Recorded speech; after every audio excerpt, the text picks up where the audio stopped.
Ah, Christmas time. There's nothing quite like decorating the Christmas tree while sipping hot cocoa and listening to Trans-Siberian Orchestra.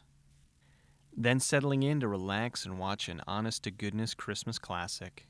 No, not that one. I like my Christmas movies to have car chases, fist fights, and explosions. Hell yeah, it's Santa with Muscles. Santa with Muscles is a 1996 family comedy from director John Merlowski.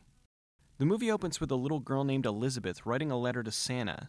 She's telling him about this rich guy named Ebner Frost who's been buying everyone out of town. Elizabeth lives in an orphanage, and they're some of the last people still living in Lake Town. Meanwhile, Blake Thorne, a local millionaire, is reenacting the final scene from Commando.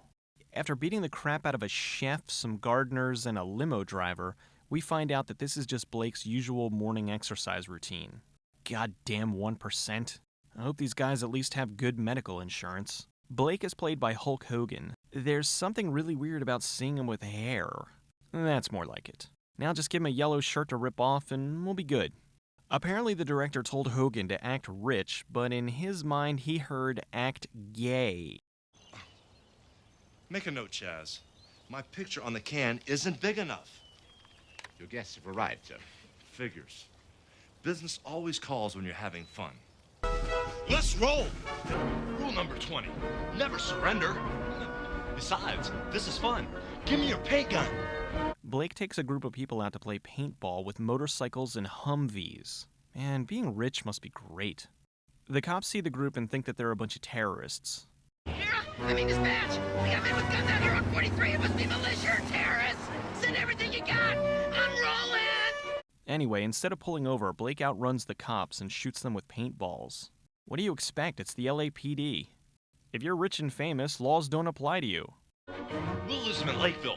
There's a million places to hide. I grew up there. A million places to hide, so he hides in a mall? Inside the Lakeville Mall, there's a line a mile long of kids waiting to see Santa. Wait a minute. If Frost has been chasing everyone in town away, how is this mall packed? The elves can't seem to find their mall Santa. Do you have any news on Mr. Claus? No, but I got a midget in a clown suit. Why'd she hang up? I want to see the midget in a clown suit.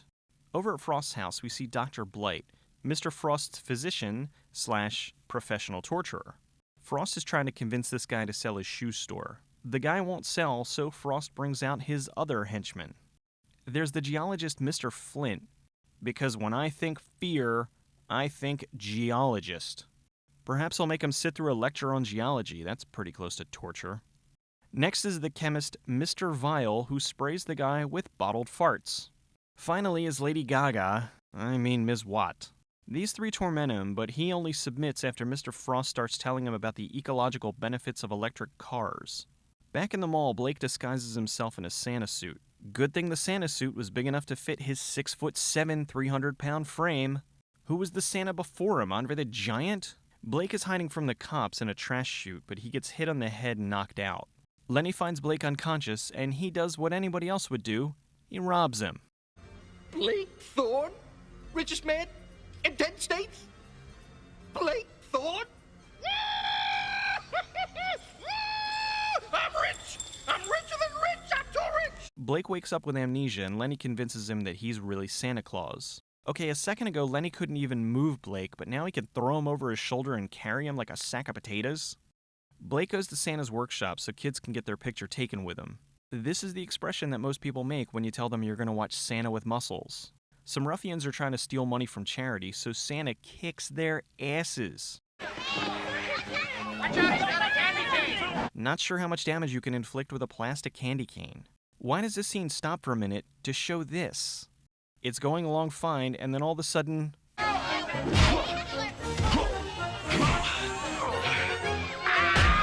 So Santa Blake is now a hero. He sees the sign for the Mission Orphanage and feels compelled to help them.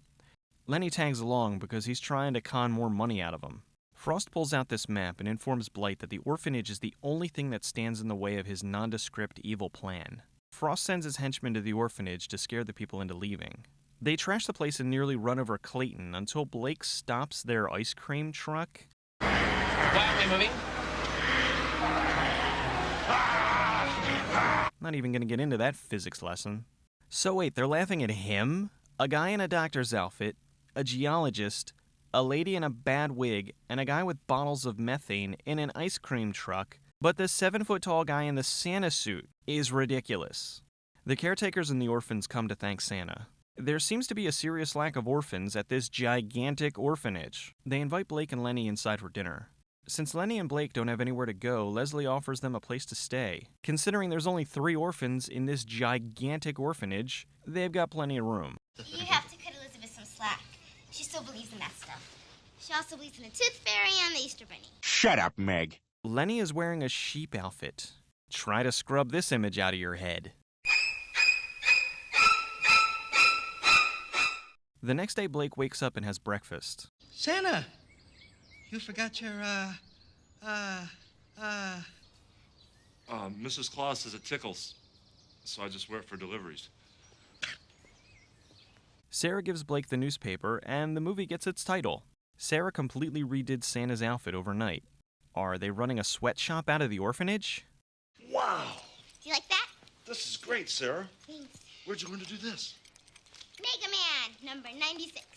She learned how to sew from Mega Man? Elizabeth tells Blake that every once in a while they see these lights outside of the orphanage. The henchmen smash the windows, and Blake goes outside to beat them up until they leave. Blake goes back to Frost's house and overhears his plans. He wants to dig under the orphanage for some reason. Blake asks Leslie what's under the orphanage. Clubhouse. Clubhouse. Oh, the old catacombs underneath the church. Yeah, the kids use it as a clubhouse. Catacombs? Why, that's the perfect place for kids to build a clubhouse. Actually, it kind of is. Could you imagine how awesome it would be to have a clubhouse in a catacomb? While in the catacombs, they see this giant vault door. If it opens to Vault 101, that would be fantastic. Blake sees his initials carved in the door, and you can probably put 2 and 2 together. Each one of the kids knows a different part of the combination, but Blake knows the final number, and they open the door. Oh my God! Watch your eyes.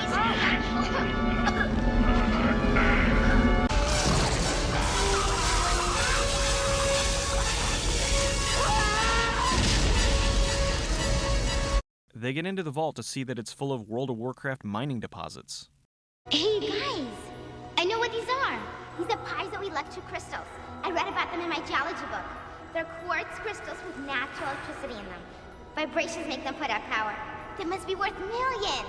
These are what must make the church windows glow. So it's not a miracle, they've just been living above radioactive crystals. Wonderful. Now on top of everything else, the orphans have cancer. Blake finally figures out that he's not Santa. The henchmen take the kids hostage with T-squares? Blake chases Blight onto the roof where they fight it out. Again with the plastic candy cane? Blake wins the fight, but somehow this animatronic Santa has enough force to knock him off the roof. Thankfully, he lands in a passing trash truck.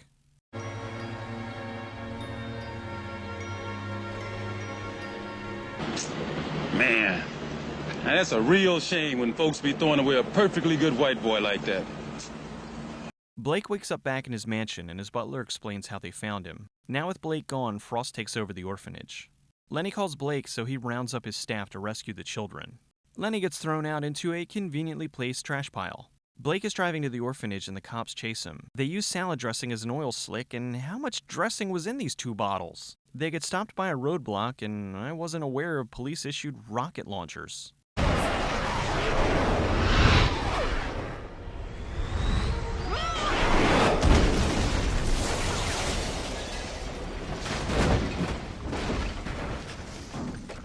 Which one of you turkeys is responsible for this? The one holding the rocket launcher? Blake gets into the orphanage, and it's so cute how he gets the kids to help him kill one of the bad guys.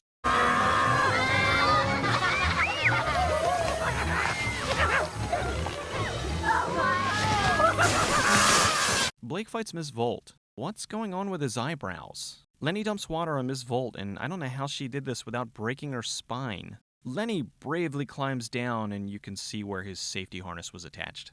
In a plot twist everyone figured out about an hour ago, Clayton tells Blake that he was an orphan, and Frost was one as well. Frost gets into a mine, and he and Blake have a lightsaber duel. Okay, these crystals explode if you drop them, but it's perfectly okay to smash them against each other. All the commotion in the mine causes it to explode. Luckily, they escape just in time. The whole orphanage implodes, kind of like the end of Poltergeist. Hey, if the building imploded, how is this here? The police take away Frost and his gang. The orphans are now without a home, so Blake turns Frost's mansion into the new orphanage. Ho, ho, ho! The movie was filmed mostly in Fillmore, California, which has been a popular shooting location for many years. John Merlowski must really have an affinity for Christmas, because aside from this, he also directed Richie Rich's Christmas Wish, A Golden Christmas, and A Christmas Mail. Aside from that, he also directed one of the most badass action movies that still isn't on DVD, Automatic. This movie has a very odd connection. Lenny, played by Don Stark, and Sarah, played by Mila Kunis, met up 3 years after this movie was finished in the very popular That 70s Show. Wow, I can't believe in 3 years she went from this to this. Clint Howard was his usual goofy self as the cop Hinckley. Ed Begley Jr. made for a very unusual villain. While he didn't do a bad job, I don't know, he just didn't feel menacing enough. Somehow this movie is number 62 on the IMDb's list of worst movies ever made, which is higher up than Epic Movie, Fat Girls, Meet the Spartans, Battlefield Earth, and Anus McGillicuddy. I've read reviews where people are complaining about glaring plot holes and bad one-liners. I think they're kind of missing the point. The movie isn't Saving Private Ryan, it's Santa with muscles. The title alone should tell you not to take it seriously. It's starring a wrestler-turned-actor who thinks he's Santa Claus and stops a germaphobe millionaire from shutting down an orphanage so he can get to the electric crystals underneath the building. Oh, I'm sorry, I mistook this for The Godfather. This is a silly and fun family movie. It's got a mix of action to go along with the heartwarming stuff. While it isn't the action Christmas movie that Die Hard is, it's about par with Reindeer Games. Oh, don't tell me you don't like Reindeer Games.